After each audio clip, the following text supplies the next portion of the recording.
Shalom jemaat dikasihi Tuhan. Shalom jemaat dikasihi Tuhan. Selamat datang di rumah Tuhan. Hari ini kita akan sama-sama memuji dan menyembah Tuhan di tempat ini. Sebelum kita memulai ibadah hari ini, mari sama-sama kita berdoa.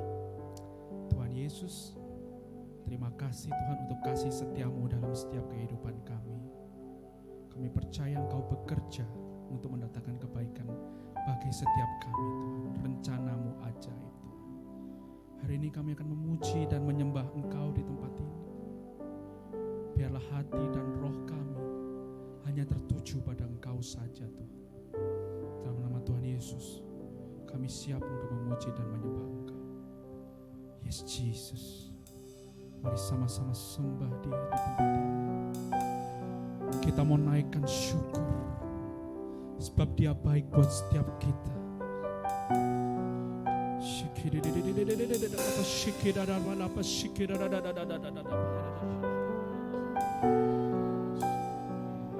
Thank you Jesus.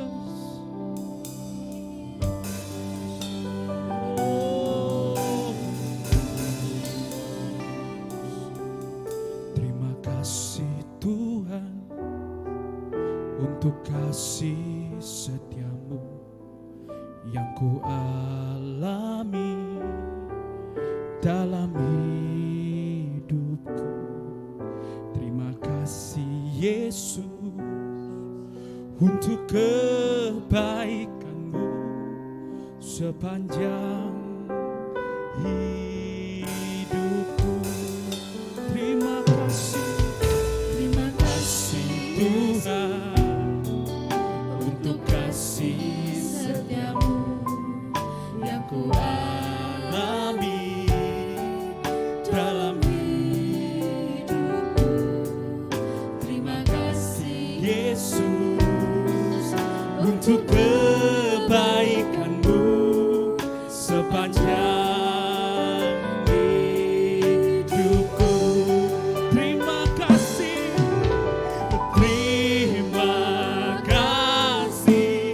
Yesusku.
Dari awal, terima kasih Tuhan untuk kasih setiamu yang ku alami dalam hidupku.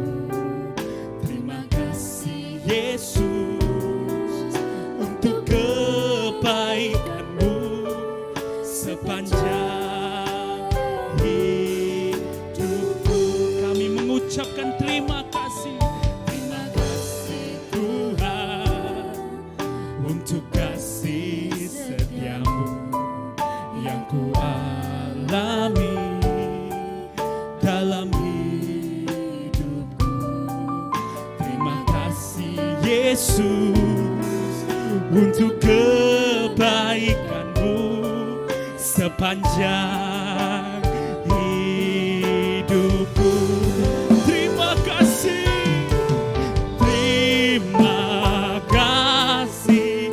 Yesusku,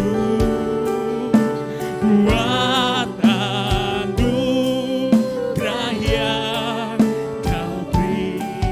Sebab hari ini Tuhan adakan syukur.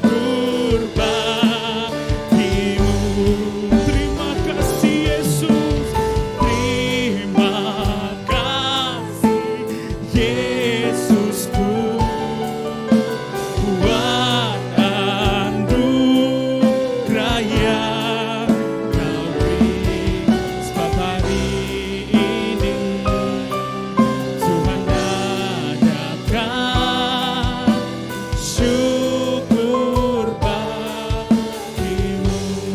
Jemaat sendiri katakan terima kasih.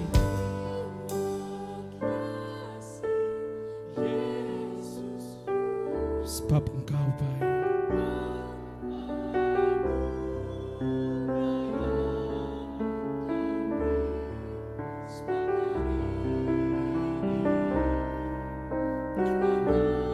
Yes, Jesus, Jesus, Jesus. Syukur baik. Mari ucapkan terima kasih. Terima kasih, Yesusku.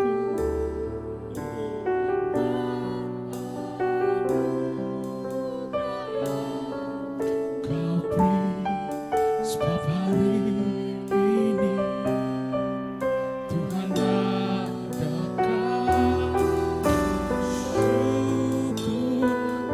Mari sama-sama sembah Dia.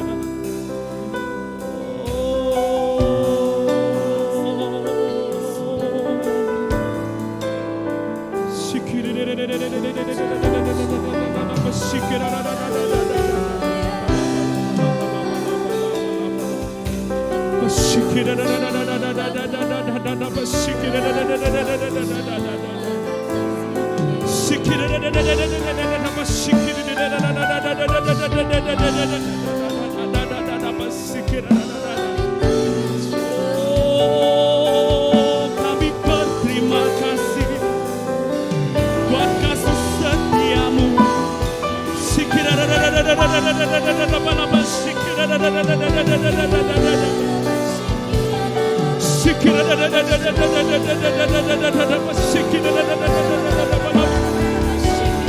Kami berterima kasih Tuhan.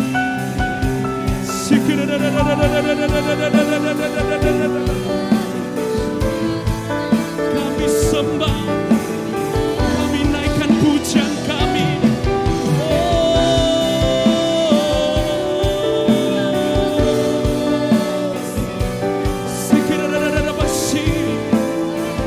Haleluya, haleluya.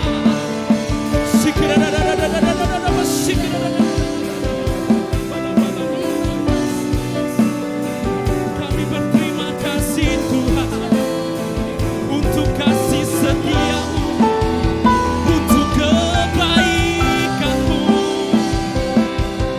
Haleluya, haleluya. Mari sembah Dia lebih lagi di tempat ini.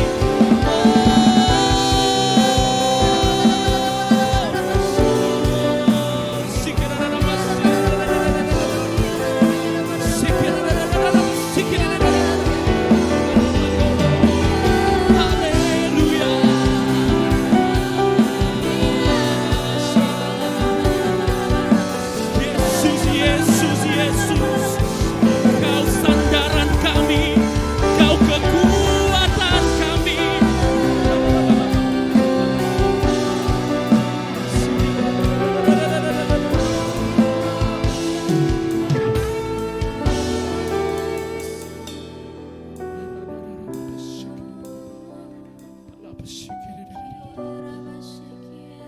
Yes Tuhan, yes. Kami ingin selalu berterima kasih. Kami mengucap syukur Tuhan atas kebaikan-Mu Tuhan. Walau kami belum melihat yang di depan kami, kami percaya rencana-Mu baik. Plan Tuhan itu yang terbaik buat hidup kami. Gak ada alasan buat kami ragu untuk kasih setia-Mu Tuhan. Yes, Jesus, Jesus, Jesus, Jesus.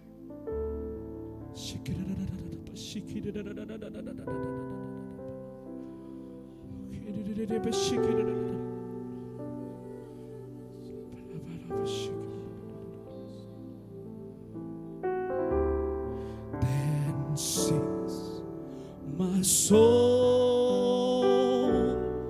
my Savior God to thee.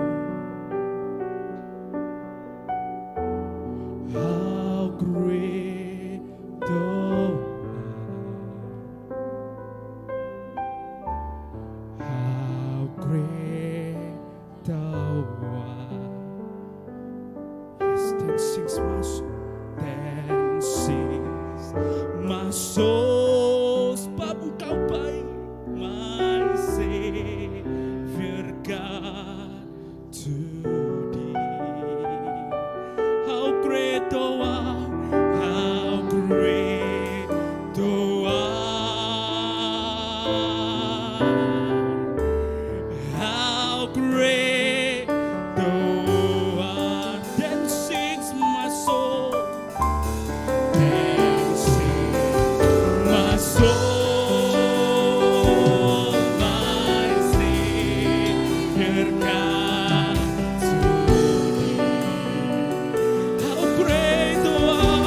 memuji kebesaran-Mu karena Engkau yang layak ditinggikan. Engkau Yesus yang baik, yang memuji Tuhan dan ingin menyembah Tuhan lebih dahsyat lagi. Sama-sama katakan amin.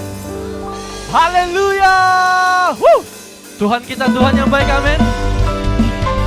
Saya tidak mau hanya diam saja, kita berjoget bersama Tuhan. Hey.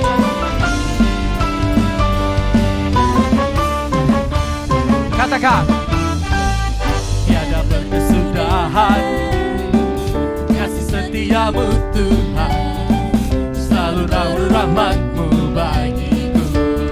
Katakan hari berganti hari, tetap kulihat kasih-Mu, tak pernah berakhir di hidupku. Angkat jempolnya ke depan sama. Sungguh amat baik. Katakan, Tuhan Yesus baik, Tuhan Yesus baik, Tuhan Yesus baik.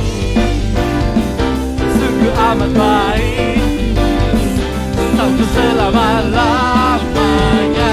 Tuhan Yesus baik. Katakan, hey, tiada berkesudahan kasih setia-Mu, hey, selalu baru rahmat-Mu baik. Katakan hari berganti hari, hari berganti hari, tetap kulihat kasih-Mu, tak pernah berakhir di hidupku. Mana jempolnya jemaah? Hey, sungguh amat baik, untuk selama-lamanya. Tuhan Yesus baik. Jempolnya lebih tinggi, katakan, sungguh amat baik, untuk selama-lamanya. Tuhan Yesus. Saya mau dengar suara jemaat. Kita sama-sama meninggikan nama Tuhan di tempat ini, amin. Hey. Sama-sama katakan, Yesus baik bagiku, Yesus baik bagiku, dulu, sekarang, dan selamanya. Yang sungguh baik. Hey. Yesus baik bagiku, Yesus baik bagimu, dulu, sekarang, dan selamanya. Dia sungguh baik. Tuhan Yesus, hey, sungguh amat baik.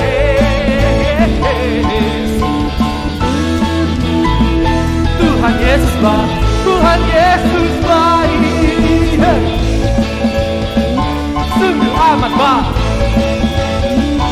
untuk selama-lamanya.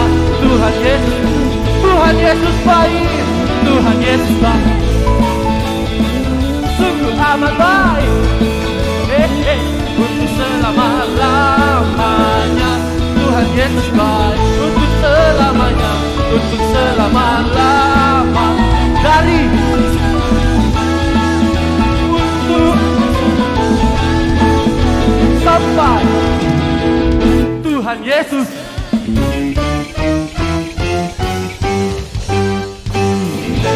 Haleluya. Masih semangat puji Tuhan, amin. Siap bersinar bagi Tuhan. Haleluya. Hey. Kami mau bersinar bagi-Mu Tuhan. Engkaulah kota benteng, batu karang yang teguh. Sama-sama katakan, Kau menjadi pelitaku sepanjang jalan. Katakan, Yesus menemuku. Katakan Kau menjadi sahabatku melewati masalah. Kau pertolonganku. Katakan ku mau menjadi terang.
katakan bersinar.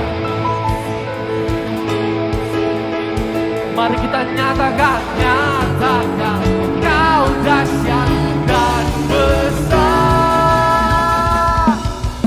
Hey! Bersinar, bersinar, bersinar.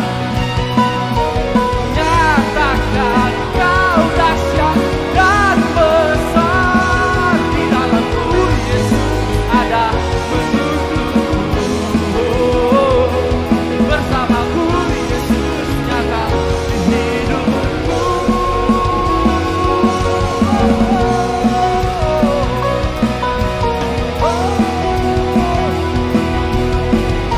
Engkau Yesus yang dahsyat. Berikan sorak-sorak yang dahsyat bagi Tuhan. Haleluya. Saudara yang akan duduk kembali. Sama-sama kita akan menyaksikan video.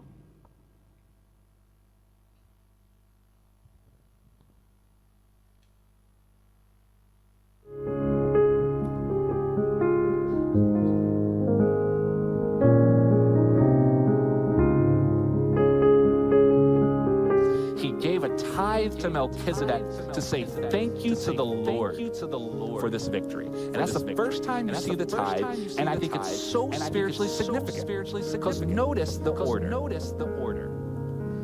God gave provision, victory to Abraham first. And as a response of joy and gratitude for what God had given him. As a response of trust that God was taking care of him. Abraham took a tenth all that he had just received and gave it to the Lord. A tithe is always a response to the victory, to the deliverance, and the provision of God.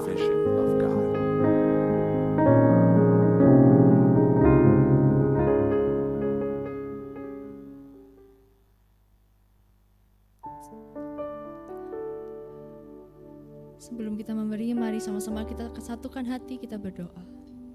Bapa, kami mengucap syukur atas berkat-Mu yang sungguh luar biasa atas setiap kehidupan kami. Kalau sebentar kami akan memberi Tuhan, kami memberi karena kami mengasihi-Mu Tuhan. Kiranya apa yang kami beri ini hanya untuk kemuliaan-Mu saja Tuhan. Hanya di dalam nama Tuhan Yesus. Yang percaya sama-sama katakan amin.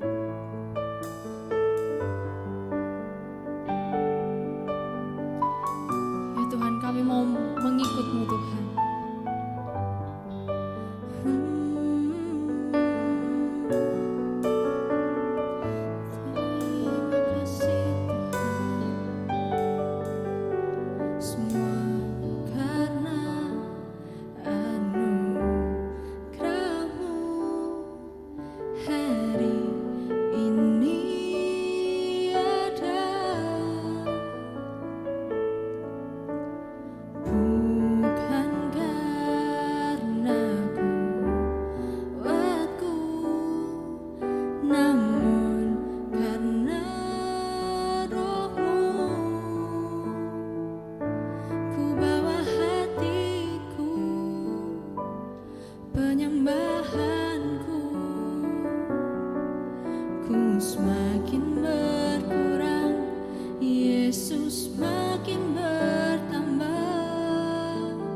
Sama-sama katakan mengikut Yesus, itulah kesukaan hatiku. Ku lepas semua hakku untuk mengenal kehendaknya di hidupku, mengiring Yesus, itulah kekuatan hidupku. Ku yakin anugerahnya mampu jadikanku anak yang berkenan selalu.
sama-sama pujikan. Mengikut Yesus, itulah kesukaan hati. Ku lepas semua aku untuk mengenal kehendaknya di hidupku.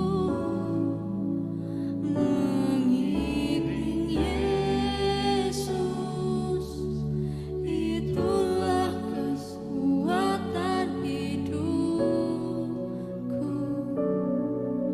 Ku yakin anugerahnya mampu jadikanku anak yang berkenan.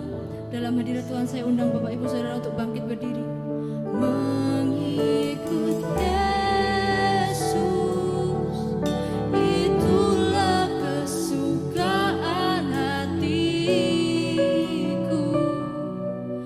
Ku lepas semua aku untuk mengenal kehendaknya di hidupku. Mengiring Yesus, itulah kekuatan hidupku. Ku yakin anugerahnya mampu jadikanku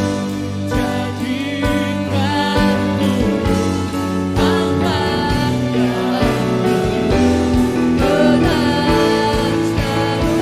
Mengikut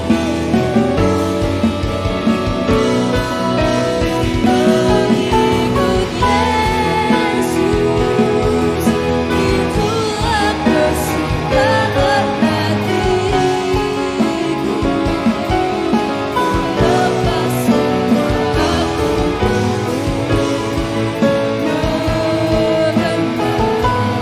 mengenal kehendaknya di hidupku. Mengiring Yesus, itulah kekuatan hidupku.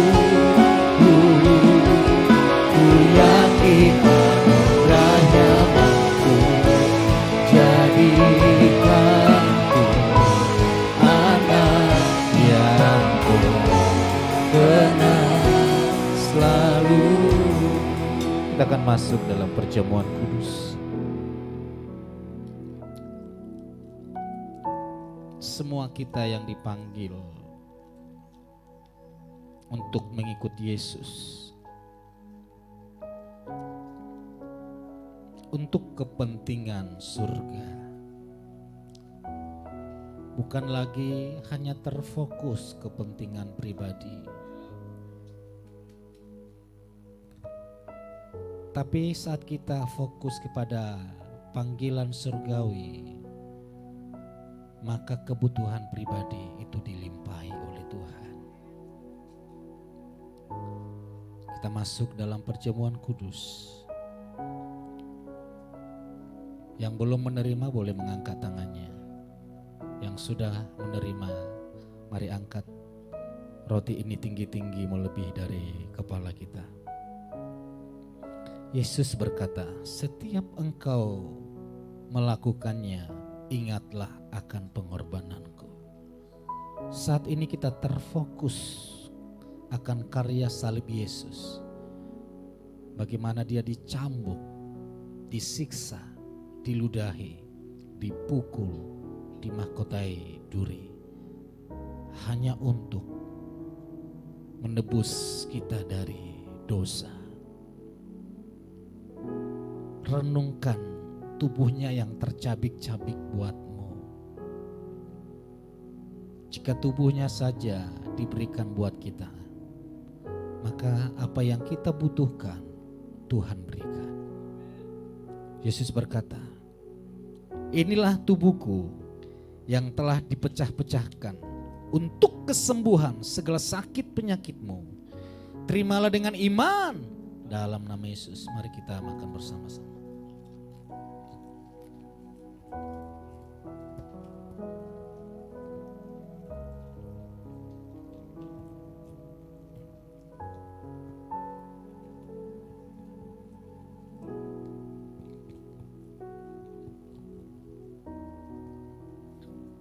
Mari kita angkat cawan yang di dalamnya kita bersekutu dengan darah Yesus. Darahnya yang menguduskan, menyucikan. Sehingga dengan pengudusan darah Yesus, kita layak dan berani berkata dengan iman, aku dikasihi tanpa syarat, diperkenan tanpa henti, diberkati tanpa batas. Inilah darahku, darah perjanjian baru yang telah dicurahkan untuk menebus segala dosa dan pelanggaranmu semua. Terimalah dengan iman dalam nama Yesus. Mari kita minum bersama-sama. Mari naikkan syukurmu kepada Tuhan. Bersyukur atas pengorbanannya di atas kayu salib. Baik yang ada di rumah, naikkan syukurmu kepada Tuhan. Syakata karala barala barala barala barala barala. Oh, haleluya. Oh, Yesus, terima kasih buat pengorbananmu, buat pengorbananmu. Sekarang hidupku dimerdekakan, hidupku dibebaskan. Oh, haleluya.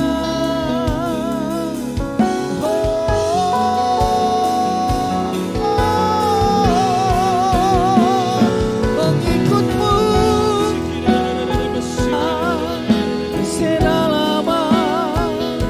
Haleluya, haleluya.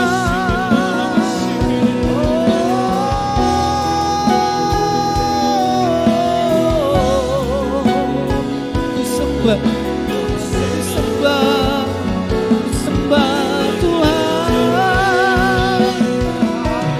Haleluya.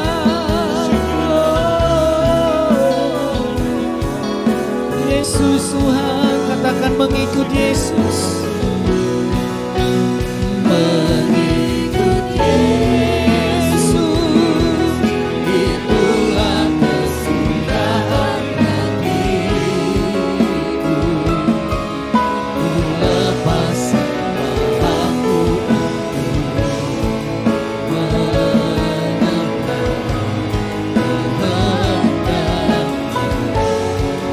hidupku. Mengiring Yesus, itulah kekuatan hidupku.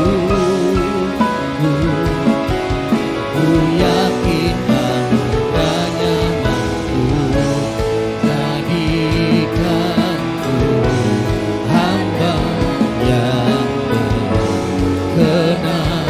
Selalu kami angkat tangan kami, dengan iman kami katakan, mengikut Yesus, itulah kesukaan hatiku. Ku lepas sembahanku mengenang kehendak hidupku.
kasih ya Tuhan Yesus Kristus.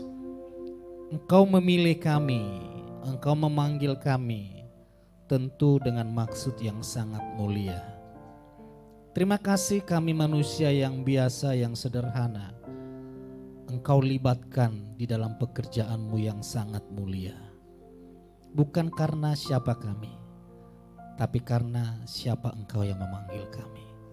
Engkau Tuhan yang penuh kasih. Engkau Tuhan yang terus memberikan kesempatan bagi kami. Berfirmanlah, karena firman-Mu yang akan mengubah hidup kami, bahkan mengubah sejarah hidup kami. Kami sambut firman-Mu di dalam nama Tuhan Yesus. Sama-sama katakan, amin. Silakan duduk Bapak Ibu. Puji nama Tuhan, shalom. Kita sudah masuk di bulan September, ber. Oke, minggu yang lalu saya khotbah di Manado, mereka bilang kalau sudah masuk bulan September, maka anjing dan mbak trauma mendengar lagu-lagu Natal. Asli itu Manado itu bisa saya sebut secara pribadi itu kota orang Kristen. Di mana-mana lagu rohani. Bahkan di jalan raya, di mall, itu ayat-ayat firman Tuhan yang ditulis. Manado sing ada lawan. Keren. Kalau sudah hari Minggu, sepi sekali jalannya. Yang jemput saya ngomong, Pak, semuanya ke gereja. Jadi kalau hari Minggu semuanya orang Manado, kudus, suci, tak bercacat. Nanti kalau sudah sore baru macet jalannya. Ya itu adalah hal-hal yang patut dicontoh karena tahu bahwa hari Minggu itu beribadah. Tapi banyak orang hari Minggu justru jalan-jalan. Judul firman Tuhan hari ini dari pusat berbicara tentang divine calling. Panggilan dari surga, panggilan Elohim. Baru saja pertandingan Olimpiade di Paris sudah selesai. Banyak orang-orang yang dipanggil oleh pemerintah untuk mewakili negara Indonesia. Jadi mereka yang dipilih, dipanggil, lalu diutus, itu bukan untuk pribadinya, sama sekali tidak ada hubungannya dengan pribadinya. Itu hubungannya adalah dengan negara Indonesia. Kegagalan dia nanti di pertandingan Olimpiade Paris adalah kegagalan Indonesia. Dan keberhasilannya, kemenangannya, ada 2 emas yang didapat di Olimpiade itu adalah kemenangan, kesuksesan Indonesia. Nama Indonesia yang dibawa sehingga dia harus menjaga dirinya sepanjang perlombaan atau selama dia ada di Paris. Karena apapun yang dia lakukan bukan untuk dirinya. Dia bertindak salah di sana, maka nama Indonesia yang tercoreng. Tapi jika baik perilakunya dan menang di dalam pertandingan, nama Indonesia harum. Bendera merah putih dikibarkan. Apakah tidak ada untungnya secara pribadi kepada orang yang diutus itu? Pasti ada untungnya. Secara pribadi dia akan mendapatkan medali emas. Dia akan mendapatkan penghargaan dan bonus-bonus yang lain dari acara Olimpiade itu. Tapi dari pihak pemerintah Indonesia akan memberikan penghargaan khusus. Apalagi Presiden Jokowi itu selalu memberikan penghargaan khusus. Padahal ini seharusnya tidak diberikan lagi penghargaan karena dia sudah mendapatkan penghargaan. Tapi karena sukacitanya oleh Presiden, sukacitanya bangsa Indonesia diberikan penghargaan khusus. Bahkan ada pengusaha-pengusaha yang memberikan bonus-bonus khusus lagi kepada mereka yang mengharumkan nama bangsa Indonesia. Dan tidak ada lagi orang yang diutus, orang yang dipilih, dia memikirkan, saya tidur di mana? Saya makan di mana? Pakaian saya apa? Pasti mereka yang dipilih dan yang diutus semua sudah difasilitasi oleh pemerintah. Setuju ya? Kita dipilih dan dipanggil oleh Tuhan. Tentunya fasilitas dari surga ada untuk kita. Karena kita bukan membawa nama diri kita sendiri lagi. Firman Tuhan berkata, kita dari warga surga. Kita di dunia ini hanya sementara. Apa yang kita lakukan semuanya berhubungan dengan surga. Jika yang kita lakukan hal yang buruk, maka nama Tuhan kita yang buruk. Tapi jika hal yang baik yang kita lakukan, nama Yesus yang dipermuliakan. Katakan amin. Mari kita lihat firman Tuhan di 2 Tesalonika 1 ayat yang ke-11. Bapak Ibu yang ada di rumah boleh bergabung sama-sama baca, karena saya lihat cukup banyak, ada 10 akun nih. Ada keluarga Anggita Oktavia, keluarga Ibu Fani, keluarga Ica Hanjaya ada di sini. Bapak Bernhard, Bapak Niko dan keluarga, ini akun NN, akun Ibu Rinda, sepertinya sudah balik ya ke Cirebon ya, oke. Mari kita baca firman Tuhan 1, 2, 3. Karena itu kami senantiasa berdoa untuk kamu agar Elohim melayakkan kamu bagi panggilannya. Jadi temanya diambil dari ayat ini. Elohim melayakkan kamu bagi panggilannya. Terus, dan oleh kuasanya dia dapat menyempurnakan setiap kehendak untuk berbuat baik dan menyempurnakan pekerjaan imanmu. Terus,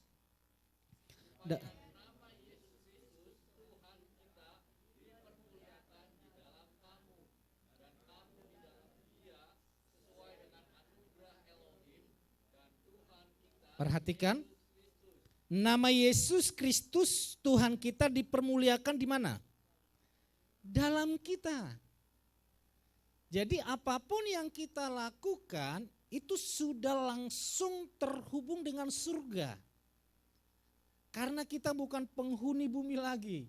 Kita adalah warga surga. Yang percaya katakan amin. Jadi waktu apapun yang kita lakukan, maka nama Yesus Kristus di sana dipermuliakan. Lanjut. Ayat seterusnya, kita ulang lagi di bawahnya. Sama-sama kita baca, 1, 2, 3. Karena itu, agar Elohim melayakkan kamu bagi panggilannya dan oleh kuasanya. Stop. Ingat, orang yang dipanggil Tuhan, dipilih Tuhan, dilayakkan Tuhan adalah orang-orang yang diperlengkapi. Kita semua sudah diperlengkapi. Katakan saya diperlengkapi. 1, 2, 3. Nah, kita melihat hal apa yang diperlengkapi Tuhan dalam hidup kita. Saya sudah kasih warna kuning di sana. Oleh kuasanya. Yang pertama adalah kita diperlengkapi dengan God's power. Kuasa Tuhan. Mari kita baca ayat selanjutnya. 1, 2, 3. Jika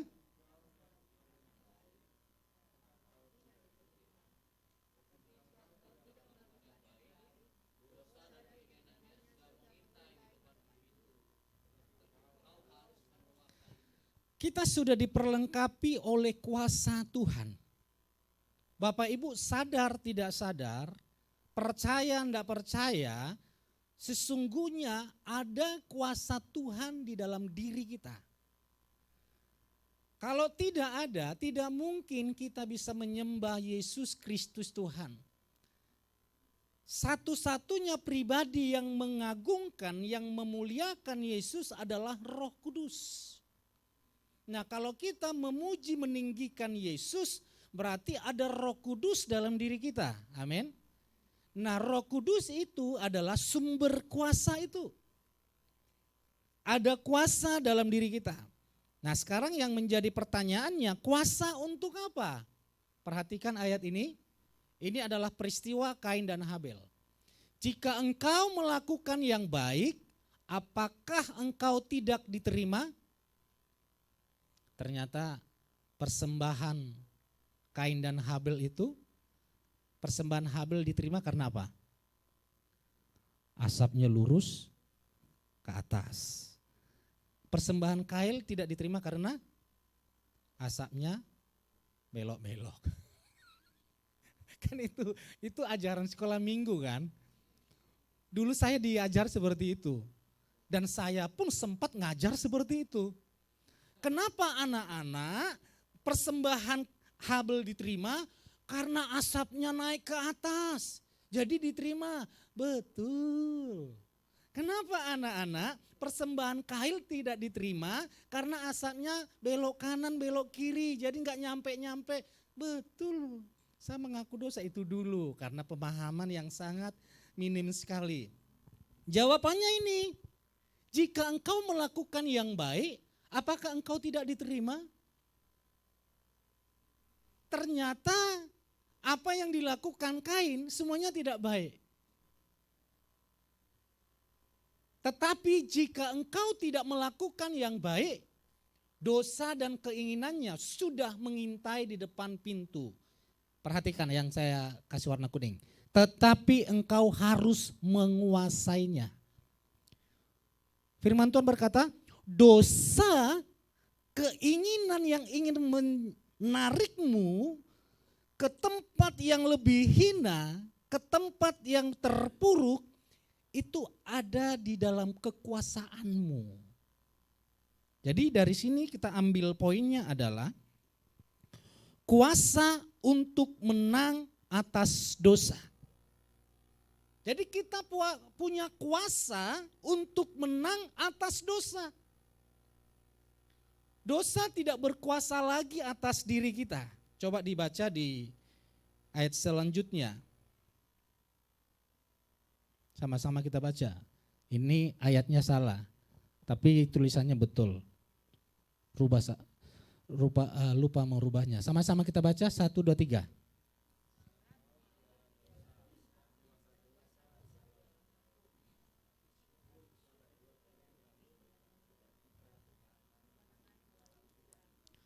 Sengat maut ialah dosa dan kuasa dosa ialah hukum Taurat. Tuhan berfirman di Kejadian 4 ayat 7 dikatakan di sana, tetapi engkau harus menguasainya. Manusia berkuasa enggak? Takluk. Bukan manusia yang menguasai dosa, bukan manusia yang menguasai keinginan, tapi manusia yang dikuasai. Mulai dari situ, manusia terus dikuasai, dipimpin, dikendalikan oleh keinginannya, oleh dosa-dosanya, sehingga manusia tidak bisa lagi lepas, tidak bisa lagi bebas. Tapi Tuhan memberikan kuasa untuk menang. Dikatakan, hai maut, di manakah sengatmu? Hai maut, di manakah kemenanganmu? Sengat maut ialah dosa. Saya minta 3 orang maju ke depan. Pak Niko boleh maju ke depan. Laura boleh maju ke depan. Oh, Pak Herdi sudah lama tidak ketemu dengan kita. Boleh maju ke depan, Pak. Supaya sekalian langsung gantian khotbah ini. Ingat, sengat maut ialah dosa. Oke, di sini. Siapa yang mau jadi maut di sini? Hah? Gak apa-apa. Oke, maut di sini. Oke. Sekarang apa lagi? Dosa. Siapa yang mau jadi dosa di sini? Hah? Bapak. Oke. Tapi di sini jangan melakukan dosa ya. Sini, Pak. Oke. Berarti kamu hukum Tauratnya. Ini. Oke, saya butuh manusia satu lagi. Ocha. Ini manusianya. Sengat maut ialah dosa. Ini maut. Dunia kematian. Manusia akan ditarik, dibawa semua di dalam dunia kematian. Sengat maut ialah dosa. Nah, untuk menarik manusia ini masuk ke dunia maut, dia memakai, masih di situ, belum ditarik. Dia memakai namanya dosa. Nah, kuasa dosa ini apa? Dia tidak bisa menarik manusia ini sembarangan masuk ke dunia orang mati. Maka dia memakai namanya hukum Taurat. Ini ahli hukum. Jangan coba-coba, sedikit pun yang salah dia basni. Oke? Papa salah dibasni enggak? Iya. Kalau mama tetap ya, oke. Enggak salah kan milih jadi hukum Taurat kan? Hukum Taurat ini tidak dosa. Justru hukum Taurat ini sempurna, tak bercacat. Hukum Taurat ini adalah standar gaya hidup manusia di surga. Oke? Betapa tingginya standar untuk masuk surga. Sehingga untuk masuk surga jalannya sangat sempit. Sebelum Yesus ya. Setelah Yesus datang, jalan yang sempit itu sudah diperluas. Diperlebar. Oke. Jadi yang dilakukan hukum Taurat ini adalah dosa inilah mendekati hukum Taurat. Tapi tidak boleh dekat. Manusia dekat dengan hukum Taurat. Kamu harus berperilaku seperti apa yang disampaikan oleh hukum Taurat. Jangan membenci. Dia membenci. Lalu dia berkata, wahai manusia, kamu membenci. Hukum Taurat berkata, dia tidak bisa membantah. Tarik Pak ke dunia mati Pak. Tarik Pak, oke. Masuk ke dunia orang mati. Semua manusia seperti itu. Oke? Makin penuh manusia ke dunia orang mati. Siapa sih yang dapat melakukan hukum Taurat? Jangan membunuh. Di dalam pikiran pun Yesus berkata, kita menyakiti orang itu sudah dianggap membunuh. Kita merancangkan yang buruk, siapa yang bisa? Karena tidak ada maka Yesus datang. Nah, baca di ayat seterusnya. Tetapi syukur kepada Elohim yang memberikan kepada kita kemenangan melalui, artinya hukum Taurat. Ini hukum Taurat, saya Yesus.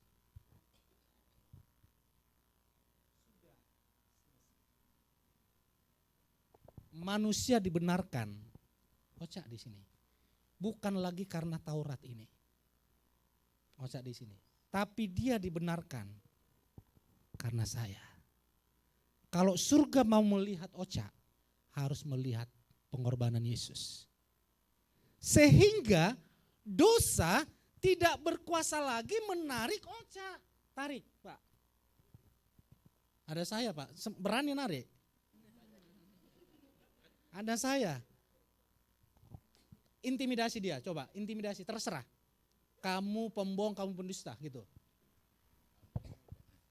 Kamu banyak bicara bohong, banyak pendusta. Penghakim jadi takut gitu. Harus gimana cara orang mengintimidasi gitu Pak. Oke, nanti nggak disampaikan ke Oli. Kamu kan hari-hari ini banyak bicara bohong, banyak dusta. Bagusnya kamu lakukan inilah. Betul dia pembohong. Dosanya sudah aku pikul. Betul dia pendusta. Dosanya sudah aku pikul. Jadi dosa ini tidak punya kuasa lagi untuk menarik manusia ini ke dunia orang mati. Dunia orang mati sama dosa yang terus berteman, gak ada teman kalian lagi di sana.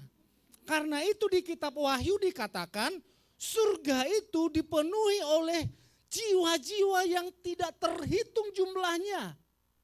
Katakan amin. Jadi bukan lagi masuk surga itu jalannya sempit. Iya sebelum Yesus datang. Tapi setelah Yesus datang, Siapa yang percaya kepadaku, aku memberikan hidup yang kekal dan seorang pun tidak dapat merebutnya dari tanganku. Oke, silakan duduk selain Ocha. Yang lain. Tapi walaupun saya tebus dia, bisa enggak manusia, ini mewakili manusia, bisa enggak manusia jatuh dalam dosa? Bisa enggak Ocha masih berbohong? Bisa enggak manusia ini masih berdusta? Tapi yang terjadi, kuasanya ini loh, tidak bisa lagi dia ditarik. Tapi apa yang dia lakukan, kesalahan yang dia lakukan, akan berdampak dalam kehidupannya di dunia. Tapi untuk urusan surga, sudah tidak ada lagi hubungannya. Tapi apa yang dia lakukan, maka berhubungan dengan apa yang terjadi di dunia. Jika seorang suami berselingkuh, masa rumah tangganya harmonis?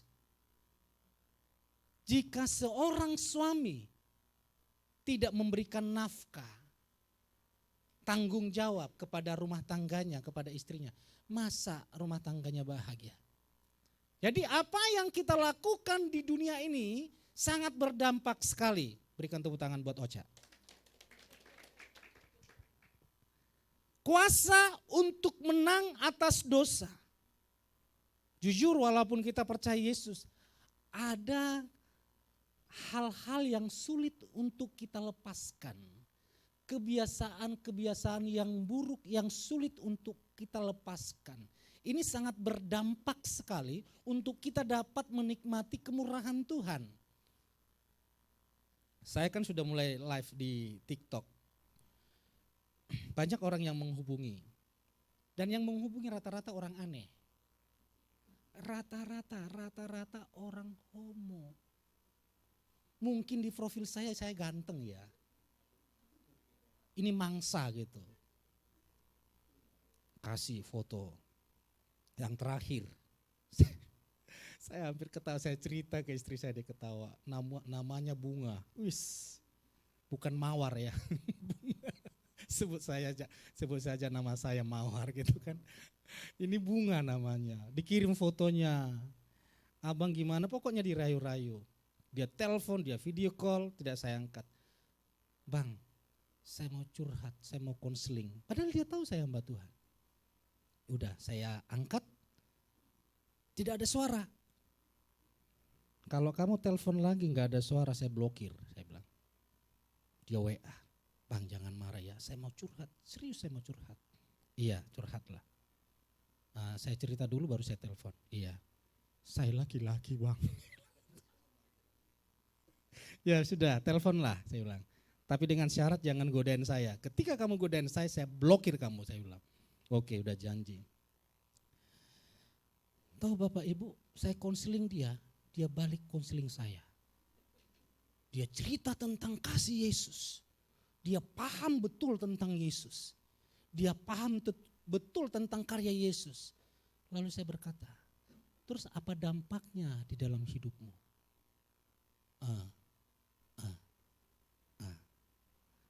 Saya enggak mau menghakimi, kenapa kamu bisa seperti ini?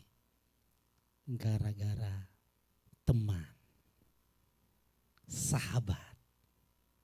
Banyak sekali sahabat justru menjerumuskan ke dalam hal-hal yang jahat. Orang-orang ketangkap narkoba itu kan gara-gara sahabat. Saya mabuk-mabukan Pak. Masih SMP itu Pak. SMP mau SMA dibilang. Saya minum diajak teman mabuk, saya dibawa ke rumahnya, di sanalah terjadi peristiwa itu. Sahabat-sahabat saya. Setelah itu saya sudah mulai tidak dapat lagi dilepaskan. Lalu saya berkata, percayalah Yesus Kristus telah melepaskanmu. Ada kuasa untuk menang atas dosa itu. Katakan amin. Ada kuasa. Kita bisa keluar dari kebiasaan buruk. Kalau di perjanjian lama Tuhan hanya memberi kuasa, tapi di perjanjian baru bersama Roh Kudus kita mampu keluar dari keterikatan itu. Keterikatan mabuk-mabukan. Jadi Bapak Ibu dan anak-anak muda, jika temanmu, sahabatmu itu mengajakmu ke hal yang buruk, itu sahabat yang jahat, tinggalkan. Sahabat itu harus membawa kita, mendidik kita untuk mengenal Kristus. Amin. Itu yang pertama. Yang kedua, kuasa apa yang Tuhan berikan dalam diri kita? Kita baca 1, 2, 3. Tanda-tanda ini akan menyertai mereka yang percaya. Mereka akan mengusir roh-roh jahat dalam namaku. Mereka akan berbicara dengan bahasa-bahasa yang baru. Terus? Dan jika mereka minum sesuatu yang mematikan, hal itu sekali-kali tidak akan mencelakakan mereka. Mereka akan menumpangkan tangan atas orang sakit dan orang itu akan sembuh. Terus Kisah Rasul 6 ayat 8. Adapun Stefanus yang penuh iman dan kuasa membuat keajaiban-keajaiban dan tanda-tanda mujizat di tengah orang banyak. Dan betapa besar kuasanya yang melimpah atas kita yang percaya sesuai dengan pekerjaan kekuatan. Berikan tepuk tangan buat Tuhan kita. Jadi yang pertama, kuasa untuk kita menang atas dosa. Tidak ada lagi keterikatan. Kebiasaan buruk itu dapat diubah. Yang kedua adalah kuasa untuk melakukan keajaiban dan tanda mujizat. Lihat Musa itu orang biasa, sederhana. Yang menjadi pertanyaannya, apa perbedaan? Musa kan sebelum diutus Tuhan, dia kan mau membebaskan bangsa Israel. Nah setelah dia pergi ke tempat yang lain, ke padang gurun, 40 tahun dibentuk di sana, Tuhan kan panggil dia untuk kembali ke Mesir untuk membebaskan bangsa Israel. Yang menjadi perbedaannya, yang pertama Tuhan belum meminta Musa. Tuhan belum memperlengkapi Musa. Sehingga Musa gagal.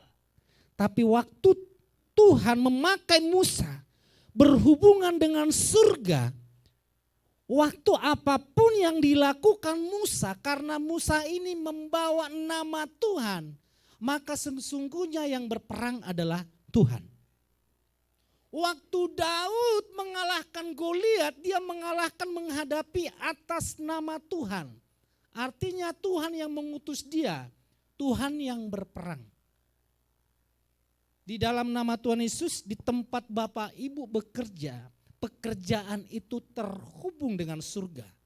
Sehingga tempat kita bekerja, di sana juga ada tanda keajaiban dan mujizat. Katakan amin. Itu firman Tuhan. Siapa yang terlibat dengan pekerjaan Tuhan, tanda-tanda ini bahkan di Markus dikatakan, tanda-tanda ini menyertai orang percaya. Bukan menyertai gembala, bukan menyertai para diaken diakonis, tapi menyertai orang percaya. Kata kuncinya adalah percaya. Siapa yang percaya? Semua manusia yang percaya kepada Yesus Kristus Tuhan, tanda-tanda ini menyertai mereka. Percaya Bapak Ibu tidak dapat disantet, diguna-guna. Masih banyak orang Kristen yang berkata, kalau suku ini ilmunya tinggi sekali, siapapun bisa disantet. Rasul Paulus waktu di Yunani, Yunani kan terkenal dengan dewa-dewanya kan, dewa-dewinya. Tapi waktu dia sendirian saja, dia nggak pakai teriak-teriak. Dia ngomong ke kuil Dagon itu, engkau harus tunduk di dalam nama Yesus Kristus. Besok paginya kuil Dagonnya itu hancur, patah kepalanya. Kita punya kuasa yang diberikan Tuhan karena berhubungan dengan surga. Biarlah pekerjaanmu berhubungan dengan surga, rumah tanggamu berhubungan dengan surga. Banyak orang yang datang kepada Tuhan Yesus sama sekali tidak ada hubungannya dengan surga. Hanya berhubungan dengan pribadinya.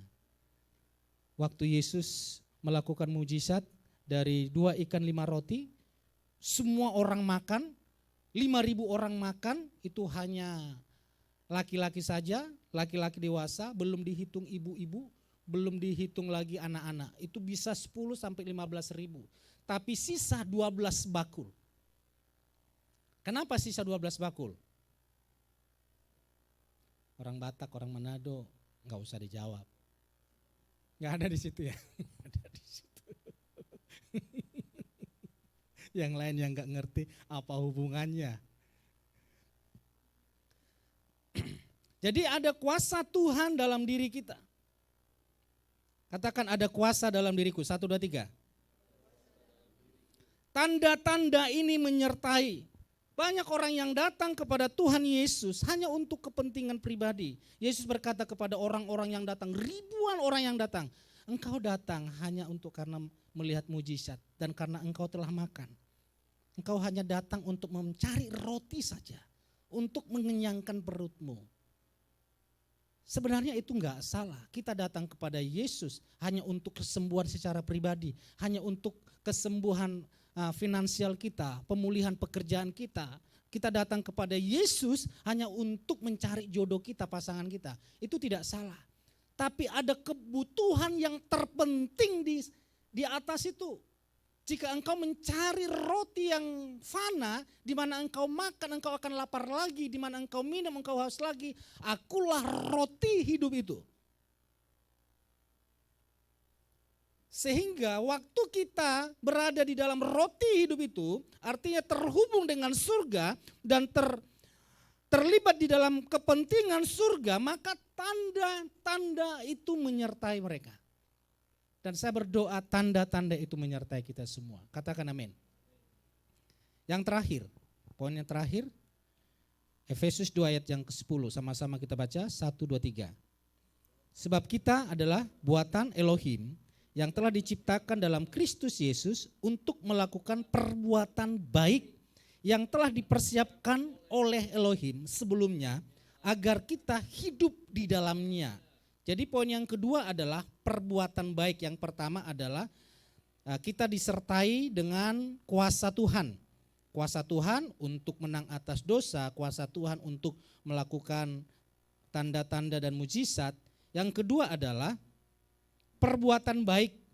Jadi kita dipersiapkan untuk perbuatan baik. Banyak orang hanya fokus bertumbuh. Saya ingin bertumbuh. Ingat, pertumbuhan itu bukan goal. Sekali lagi, pertumbuhan bukan goalnya. Banyak orang mencari sesuatu hanya untuk bertumbuh. Tuhan Yesus memberikan perumpamaan. Berada di satu kebun di mana satu pohon itu tidak berbuah. Maka pemilik pohon ini berkata, dia tidak menemukan buah dari pohon itu.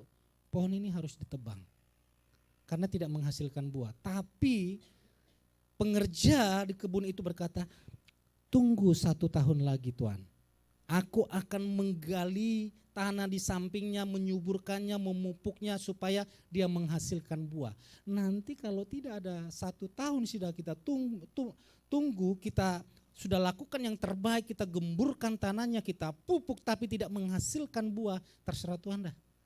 Mau dicabut, mau dipotong terserah. Ternyata goalnya adalah buah. Saya punya pohon waktu di kampung halaman itu, pohon durian. Tinggi sekali. Pohon durian orang tiap musim berbuah. Tiap musim berbuah. Ini pohon durian kami. Sudah 10 tahun tidak berbuah. Makin lama makin panjang, iya kan? Makin lama makin panjang. Ini tidak berbuah. Akhirnya papa mama saya ngomong, potonglah. Habisin lahan saja, dipotong. Kita memang tidak akan kehilangan keselamatan itu. Keselamatan itu adalah anugerah dari Tuhan Yesus Kristus, katakan amin. Tapi kita dipersiapkan dengan ayat di Efesus itu dikatakan, kita dipersiapkan untuk berbuat baik. bukan berarti setelah kita selamat lalu kita hidup sesuka hatinya. Ada tuntunan Tuhan untuk kita terus berbuat baik.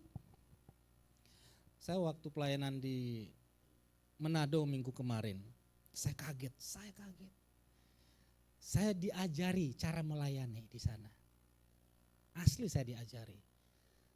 Dalam 1 minggu mereka bisa melayani, 1 bulan, dalam 1 bulan mereka bisa melayani 6 lapas, sebenarnya 7, yang 1 lagi proses karena kekurangan tim. 7 lapas, 6 lapas dalam 1 bulan, plus memberikan sembako. Orang-orang makan setiap minggu 1.000 nasi bungkus. 1.000 bungkus. Yang membuat saya tercengang, Bapak Ibu tahu. Gembalanya sama ibu gembalanya ngomong seperti ini. Pastor tahu enggak? Siapa panutan saya untuk pelayanan di penjara? Siapa panutan saya membagi-bagi makanan ke orang-orang yang tidak mampu? Siapa, Pak? Pastor Petrus. Saya. Kok bisa? Saya lihat di postingan Facebook. Bapak melayani di penjara, bagi-bagi makanan. Ternyata perbuatan baik yang saya lakukan, yang kita lakukan, dilihat orang, dia contoh, bahkan lebih baik lagi yang dia lakukan. Bapak panutan, saya ngomong, Bapak sudah melakukan, saya sudah berhenti Pak. Gitu. Dari sini saya mau aktif lagi Pak, saya mau aktif lagi. Ternyata apa yang saya lakukan sederhana. Saya tiap minggu hanya 30 nasi bungkus. Bapak tiap minggu 1.000 nasi bungkus. Saya tiap bulan hanya melayani 1 lapas. Bapak melayani 7 lapas. Karena pekerjaan baik yang sederhana saya lakukan, ternyata berdampak baik besar sekali bagi orang lain. Bukan hanya di gereja itu, tapi di kota itu. Mereka datang, Pak saya bangun ini di lapas, saya kasih ini di lapas, saya kasih ini semua alat musik. Bapak Ibu tahu, saya khotbah di lapas, itu capek sekali saya tidak tidur, tidak istirahat, langsung dibawa ke lapas. Dari gereja ke lapas itu 2 jam, perjalanannya itu seperti lewati gunung, lewati lembah, mau muntah saya di sana. Penuh sesak, tidak ada tempat untuk saya duduk. Lalu saya berkata, ini setiap ibadah seperti ini? Enggak Pak. Kalau YHS saja yang melayani di lapas, penuh sesak. Kenapa bisa begitu? Karena orang YHS, menurut orang Nabi itu, baik-baik Pak. Dia cukupkan apa kebutuhan kami. Ayat selanjutnya sama-sama kita baca, 1, 2, 3. Sebab inilah kehendak Elohim, bahwa dengan melakukan perbuatan baik, engkau dapat membungkam kebodohan orang-orang yang tidak berpengetahuan. Jadi perbuatan baik untuk membungkam kebodohan orang-orang yang tidak berpengetahuan tentang kebenaran firman Tuhan. Waktu Yesus dihujat, waktu Yesus dianggap penghujat, Yesus berkata, lihatlah perbuatanku, lihatlah apa yang aku lakukan. Apakah ada yang aku lakukan untuk saya dihukum? Perbuatan baik yang Yesus lakukan, dia memberi orang makan, dia menyembuhkan orang sakit, dia memulihkan orang yang menderita. Lihatlah apa yang saya lakukan. Dari apa yang saya lakukan, pantaskah saya disebut orang yang menghujat Tuhan? Jadi perbuatan baik itu membungkam. Bapak Ibu, sekarang lagi viral salah satu rekan pelayanan di Surabaya. Ada yang lihat kasusnya? Atau karena saya terlalu aktif di medsos ya Bapak Ibu, aktif baca firman Tuhan siang dan malam sehingga saya yang mengikuti kabar itu. ada kasus yang tidak menyenangkan di sana sehingga nama Tuhan dihujat di sana. Perbuatannya tidak layak untuk dicontoh, untuk dipuji. Di mana rumah tangganya, istrinya dia hajar. Aduh, kok istri dihajar sih? Hai para anak muda, jangan coba-coba main tangan. Wanita itu bukan untuk dipukul. Gimana pun alasannya, ya pasti kalah dong wanita. Wanita itu bukan untuk dipukul, tapi untuk disayang. Tapi terlalu cerewet Pak, sakit telinga saya Pak. Karena kecerewetannya itulah Pak yang membuat tangan saya otomatis bergerak gitu Pak. Tapi tidak, perempuan itu bukan untuk dihajar. Perempuan itu untuk dilindungi. Katakan amin. Seburuk apapun perilakunya. Ingat waktu Hawa jatuh di dalam dosa, Tuhan tutup mulut. Masih ada pria, suami yang melindungi. Tapi waktu si suami yang jatuh di dalam dosa, Tuhan baru bertindak. Karena apa? Waktu perempuan jatuh di dalam dosa, Tuhan belum bertindak, masih ada suami yang harus mendidik istrinya. Tapi waktu suami yang jatuh di dalam dosa baru Tuhan bertindak. Anehnya waktu Tuhan bertindak apa yang dikatakan oleh Adam? Gara-gara Tuhan sih kirim wanita ini. Dia salahkan Tuhan, dia salahkan wanita. Jangan salahkan siapapun. Katakan amin. Jadi tunjukkanlah perbuatan baik. Maka apa yang kita kerjakan tidak dapat dibantah oleh siapapun. Nah ini yang menjadi perbedaan dengan agama yang lain. Kita percaya Yesus, bukan percaya Yesus hidup bebas. Tapi percaya Yesus ada tuntunan untuk kita berbuat baik. Untuk kita menghormati orang tua, katakan amin. Hormatilah orang tuamu. Ada 10 perintah Tuhan. Ada 10 perintah Tuhan. Tapi hanya satu dari ke-10 itu. Perintah yang mengandung janji. Perintah yang mengandung janji. Hormatilah orang tuamu supaya jangan orang tua mertua diajak berkelahi. Ingat, hormatilah orang tuamu, titik, enggak ada koma. Artinya tidak ada kriteria orang tua seperti apa yang harus kita hormati. Mau baik mertua kita, mau baik orang tua kita, perintah Tuhan hormatilah. Katakan amin. Karena dari Tuhanlah kita mendapatkan janji itu. Baik keadaanmu dan panjang umur. Hanya itu perintah yang mengandung janji. Itu diulangi Rasul Paulus lagi. Hormatilah orang tuamu supaya baik keadaanmu, panjang umur. Mau panjang umur? Ngapain? Hormati orang tua. Bukan saya yang berkata, Tuhan yang berkata. Tapi Pak, saya sudah menghormati orang tua, mertua dia tidak bisa membalas. Ingat, dari Tuhanlah kita menerima janji itu, keadaan baik dan panjang umur. Jika mertua orang tua tidak dapat membalas, ingat Bapak Ibu, kita nanti juga akan menjadi mertua.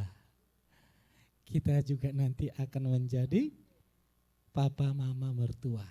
Sehingga apa yang kita tabur untuk orang tua mertua kita, nanti akan kita tuai dari anak dan menantu kita. Karena itu dikatakan, apa yang baik lakukanlah. Karena itu akan dicontoh oleh anak-anak dan oleh orang lain. Orang-orang yang menghujat imanmu, mulut mereka akan dibungkam oleh perbuatan baik. Agama Kristen benar-benar contoh dan teladan. Karena apa? Dilihat, oh baik. Ada orang sakit dikunjungi. Ada orang yang kekurangan dibantu. Ada orang yang sedang alami musibah tidak ditertawakan. Mari pemain musik boleh maju ke depan. Ingat, kita dipanggil untuk maksud pekerjaan yang mulia. untuk kita terlibat di dalam pekerjaan Tuhan. Dan ingat, dua hal ini kita sudah difasilitasi. Yang pertama adalah kuasa Tuhan. Yang kedua adalah pekerjaan baik. Kita masuk di dalam pekerjaan baik itu. Di Efesus dikatakan, sebab kita adalah buatan Elohim yang telah diciptakan dalam Kristus Yesus untuk melakukan perbuatan baik yang telah dipersiapkan oleh Elohim sebelumnya agar kita hidup di dalamnya. Terutama berbuat baiklah kepada orang tuamu, kepada keluarga yang ada di sana. Kita nggak tahu orang tua itu kapan dipanggil. Saya tidak menyangka orang tua saya dipanggil secepat itu. Karena tanda-tandanya untuk dia pergi nggak ada. Sakitnya biasa saja, biasa saja. Apalagi bapak saya. Minggunya seperti ini. Orang-orang gereja membesuk, udah ngobrol santai. Orang-orang gereja mengatakan ya mungkin nanti sore sudah pulang. Pulang ke rumah maksudnya sudah sehat. Tapi tidak disangka. Paginya dia benaran pulang ke rumah Bapak. Siapa sih yang menyangka, yang bisa menghitung usia orang? Anak-anak, teleponlah orang tuamu. Jangan ke temanmu cepat engkau menelepon. Orang tuamu yang jauh di sana, tunggu orang tua yang menghubungi baru engkau yang menghubungi. Padahal temanmu itu tidak berbuat apa-apa buatmu. Orang tuamu melakukan segala sesuatu hanya untukmu. Jadi tunjukkanlah berbuat baik terlebih dahulu kepada orang tuamu. Telepon dia. Jika ada uangmu, kirim. Kadang orang tua itu dikirim. Saya pernah melihat waktu pertama sekali kakak saya mengirim uang ke orang tua saya. Tahukah Bapak Ibu? Itu uang ditaruh di dada dia. Dan uang itu tidak dipakai. Oh, anakku peduli toh. Anakku ingat saya toh. Dia yang di Irian Jaya sana. Dia yang di Papua sana. Dia yang di Makassar sana. Bukan seberapa banyak yang kita kasih. Tapi pemberian itu mewakili bahwa kita peduli kepada orang tua. Jangan waktumu terlalu banyak dengan sahabatmu. Sahabatmu itu tidak memberikan apa-apa buatmu. Orang tuamu yang berkorban habis-habisan. Justru kita cuek kepada orang tua. Jangan nanti tunggu meninggal orang tuamu, engkau meratap habis-habisan. Sudah selesai, tidak perlu ratapan itu. Hormati dia, karena engkau nanti akan menjadi orang tua, engkau akan menjadi mertua. Tunjukkan perbuatan baik itu ke saudara terdekat, maka itu akan berimbas. Orang lain berkata, oh dia menantu teladan, oh dia anak-anak teladan, dia anak teladan. Setelah dalam keluarga kita menjadi dampak, suami istri menjadi dampak. Istri berbuat baik kepada suami, suami berbuat baik kepada istri. Dan begitu juga anak-anak kepada orang tua dan mertua, maka ini akan tersebar. Keluarga yang patut diteladani. Sehingga membungkam mulut orang-orang yang menghujat kita. Katakan amin. Mari kita datang pada Tuhan. Mari kita bangkit berdiri, jemaat Tuhan. Anugerahmu hari ini ada. Amin. Bukan karena kuatku, namun karena Roh-Mu. Ku bawa hatiku, penyembahanku, ku semakin berkurang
Mari berikan hatimu, hidupmu kepada Yesus. Kita dipanggil dalam pekerjaan yang kudus.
Mari sembah Dia, puji Dia.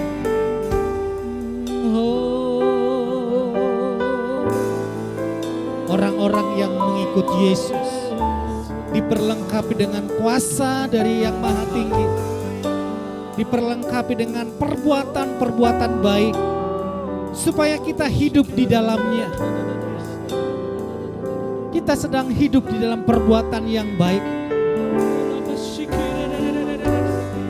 Kita tidak diajarkan lagi berbuat baik itu seperti apa, tapi kita sudah hidup di dalamnya.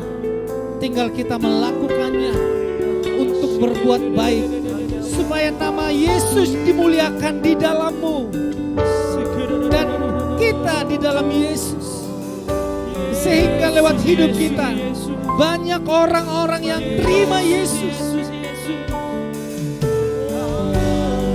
Ketika kita terlibat fokus kepada pekerjaan Tuhan, sesungguhnya kebutuhan pribadimu juga dilimpahi, kebutuhan pribadimu juga dicukupkan.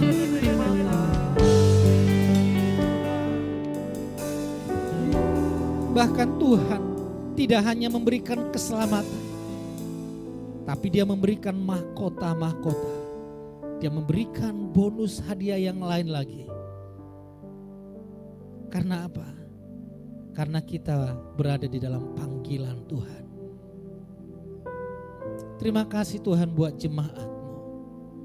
Terima kasih buat kemurahan-Mu, Engkau telah melibatkan kami dalam pekerjaan yang kudus, yang mulia. Kami tidak menolak panggilan ini, karena kami tahu Tuhanlah yang memampukan kami. Dan Tuhanlah yang memperlengkapi kami dengan tanda-tanda dan keajaiban. Di dalam rumah tanggamu terjadi keajaiban. Di dalam pekerjaanmu terjadi keajaiban. Bahkan masa depanmu, masa depan yang gilang gemilang. Masa depan yang sukses. Karena kita semua terlibat di dalam panggilan Tuhan, terlibat di dalam pekerjaan Tuhan. Biarlah apa yang saya sampaikan hari ini Tuhan urapi atasmu. Di dalam nama Tuhan Yesus Kristus, terimalah pengurapan Tuhan. Tuhan, pada saat minyak urapan ini dioleskan ke dahi umat-Mu, mereka diteguhkan, dikuatkan kembali bahwa kami semua sudah dipanggil dalam maksud pekerjaan yang mulia. Dan Engkau telah menfasilitasi kami dengan kuasa-Mu ya Tuhan, dengan pekerjaan baik, sehingga kami orang percaya tidak mengerjakan yang jahat, tapi mengerjakan yang baik, sehingga nama Yesus dipermuliakan dalam hidup kami, dalam keluarga kami, dan kami dan keluarga kami dipermuliakan di dalam-Mu. Di dalam nama Tuhan Yesus, terimalah pengurapan dari Tuhan Yesus Kristus. Kau dipanggil di dalam pekerjaan Tuhan yang mulia. Dalam nama Tuhan Yesus Kristus, para diaken, diakonis boleh maju ke depan untuk terima pengurapan, nanti diikuti oleh jemaat Tuhan.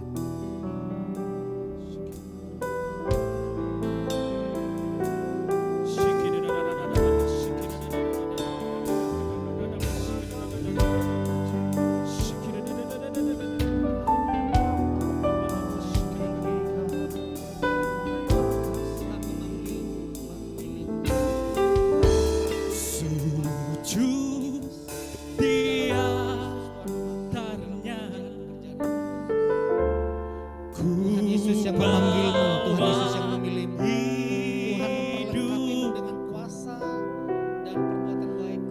Terima sehingga tanda-tanda mujizat terjadi dalam rumah tanggamu. Tuhan Yesus mengurapimu, Tuhan memanggilmu dan keluargamu, dan Tuhan memperlengkapimu dengan tanda-tanda mujizat dan mujizat. Kuasa Tuhan ada atasmu. Jemaat Tuhan boleh maju ke depan. Tuhan Yesus memberkati pernikahanmu. Hidupmu telah dipanggil, dipilih untuk masuk pekerjaan yang mulia. Kuasa dan otoritas ada atasmu di dalam nama Tuhan. Tuhan Yesus memanggil hidupmu untuk pekerjaan yang mulia. Kuasa itu diberikan atasmu dan anak-anakmu di dalam nama Yesus.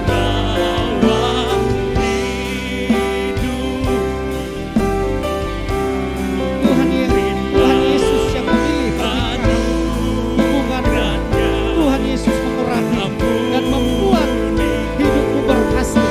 Tanda-tanda itu menyertai, mujizat menyertai hidupmu di dalam nama Tuhan Yesus Kristus. Terima pengurapan dari Tuhan Yesus Kristus. Engkau dipilih dan dipanggil untuk maksud yang mulia. Tanda-tanda dan mujizat menyertai hidupmu. Kuasa Tuhan ada atasmu.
jemaat Tuhan yang bergabung melalui Zoom,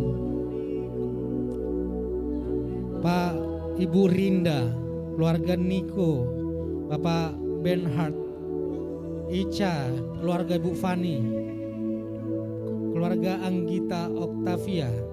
Saat ini terimalah pengurapan dari Tuhan Yesus Kristus. Hidupmu diurapi. Engkau dipanggil untuk terlibat di dalam pekerjaan Tuhan. Engkau adalah utusan Tuhan di muka bumi ini. Bahkan Tuhan memfasilitasi hidupmu dengan kuasa dan perbuatan baik.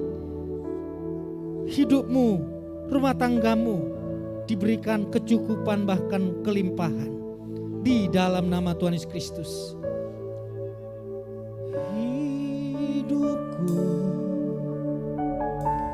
ku terima anugerahnya, Dia ampuniku dan bebaskanku. Dia ubah hidupku, barui hatiku. Sesuatu terjadi saat datang di altarnya.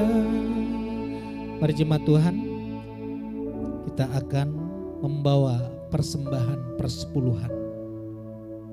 Seperti Abraham, dia tahu dia disertai, dia diberkati, dia dilindungi.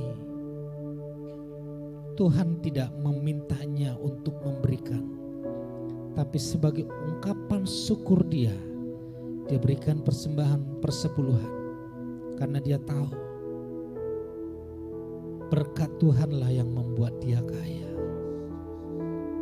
Tuhan berkati anak-anak-Mu, bahkan di dalam kekurangan mereka, di dalam kebutuhan mereka, mereka membawa persembahan persepuluhan sebagai ungkapan syukur bahwa Tuhan memelihara dan memberkati kami selama-lamanya. Di dalam nama Tuhan Yesus Kristus kami bawa persembahan kami. Amin. Bapak Ibu boleh maju ke depan.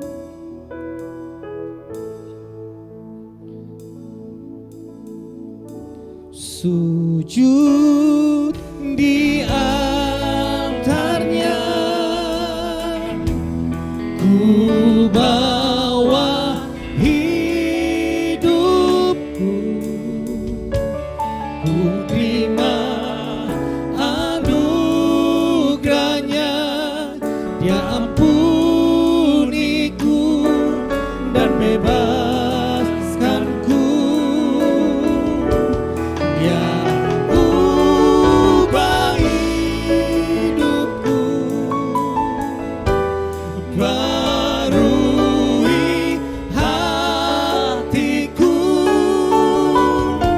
Sesuatu terjadi saat datang di altarnya.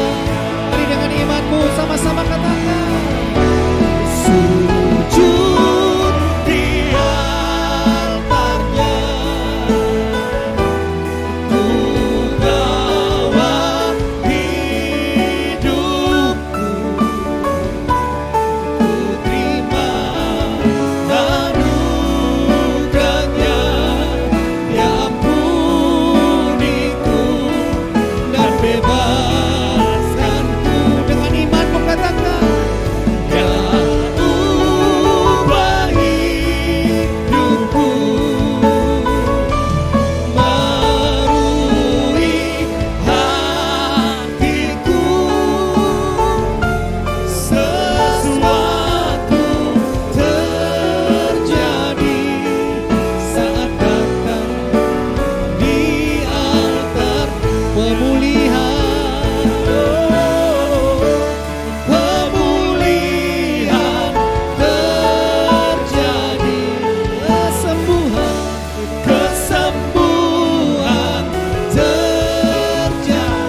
kesembuhan, mujizat terjadi. Dengan iman sama-sama katakan, amin. Kita berikan tepuk tangan bagi Tuhan kita. Tuhan Yesus memberkati. Kita akan sama-sama menyaksikan YHS News untuk minggu ini. Aku ada hari ini karena Yesus baik. Shalom semua, kami dari YHS Worship Palangkaraya. Saksikan lagu Indahnya Kasih Tuhan hanya di YHS Media. Yesua Amasya, bless you.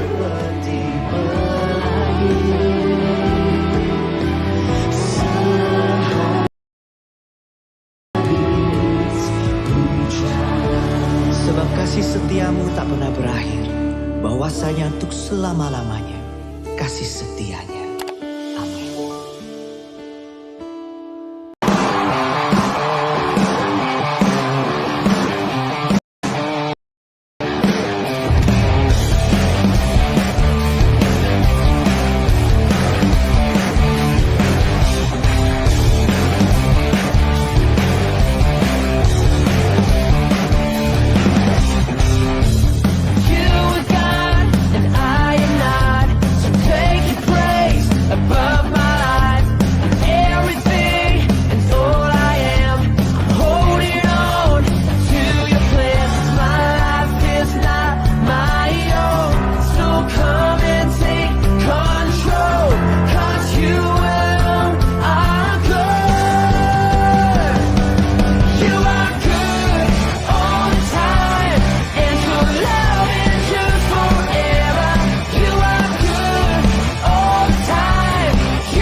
Masih semangat puji Tuhan, amin.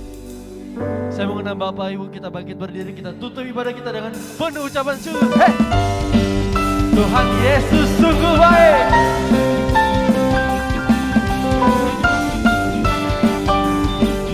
Sama-sama katakan. Hey! Tiada berkesudahan kasih setiamu Tuhan, selalu baru rahmat-Mu bagiku.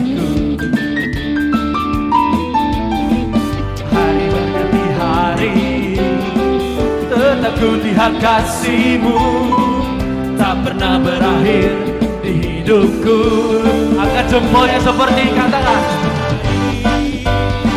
sungguh amat baik untuk selama-lamanya. Tuhan Yesus, Tuhan Yesus baik, sungguh amat baik untuk selama-lamanya. Tuhan Yesus baik. Katakan, tiada berkesudahan kasih setiamu Tuhan, selalu baru rahmat-Mu bagiku. Katakan, hari berganti hari, tetap kulihat kasih-Mu, tak pernah berakhir di hidupku. Say, Tuhan Yesus baik, sungguh amat baik untuk selama-lamanya. Tuhan Yesus baik. Jempolnya mana? Come on. Tuhan Yesus baik, sungguh amat baik untuk selamanya. Tuhan Yesus baik. Mari bertepuk tangan di atas kepala kita bagi Tuhan. Hey, come on. Sama-sama kita katakan, Tuhan Yesus baik. Yesus baik bagiku, Yesus baik bagimu, dulu, sekarang, dan selamanya. Dia sungguh baik. Yesus baik, Yesus baik bagiku, Yesus baik bagimu, dulu, sekarang, dan selamanya. Dia sungguh baik. Tuhan Yesus baik, sungguh amat baik, untuk selama-lamanya. Tuhan Yesus baik. Tuhan Yesus baik, Tuhan Yesus baik, sungguh amat baik, untuk selama-lamanya. Tuhan Yesus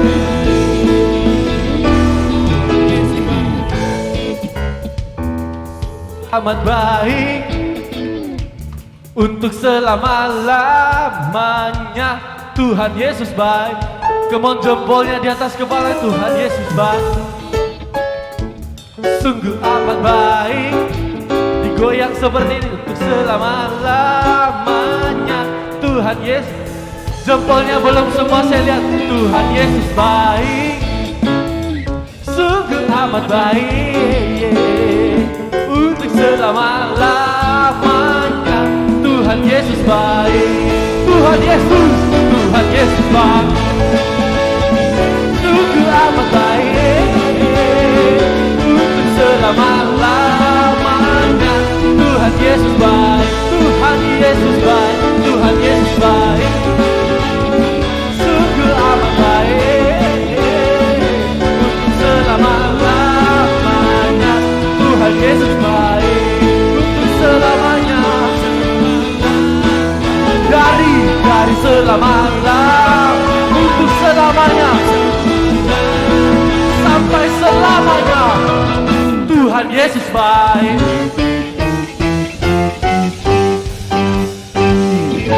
Berikan suara-suara yang dahsyat bagi Tuhan. Katakan amin. Amin. Siapa yang percaya Yesus baik angkat jempolnya. Amin. Yesus baik, amin. Tuhan, kita angkat kedua tangan kita. Kita tengadahkan wajah kita kepada Tuhan. Jemaat yang terkasih, semuanya telah dipanggil, dipilih Tuhan di dalam pekerjaan yang mulia. Jemaat yang beribadah di tempat ini, baik yang berada di rumah yang bergabung lewat Zoom. Ada keluarga Ibu Fani, keluarga Ica, keluarga Pak Eben, keluarga Niko, keluarga Ibu Rinda, keluarga Anggita. Apa yang kami terima di dalam Tuhan di tempat ini, berkat yang sama engkau terima di rumahmu. Jemaat Tuhan, tengadahkanlah wajahmu, angkatlah tanganmu kepada Tuhan. Terimalah berkat Bapa Yahweh, kasih karunia dari Tuhan Yesus Kristus, dan persekutuan yang manis dengan Roh Kudus yang memberkati kita untuk selama-lamanya. Diberkatilah pernikahanmu, diberkatilah keluargamu, diberkatilah anak-anakmu, diberkatilah ekonomimu, diberkatilah pekerjaanmu, diberkatilah studimu, diberkatilah seluruh kehidupanmu. Berkat di dalam nama Bapa, Putra, dan Roh Kudus, yaitu berkat di dalam nama Tuhan Yesus Kristus. Yang percaya diberkati dengan iman, sama-sama katakan amin. Tuhan Yesus memberkati.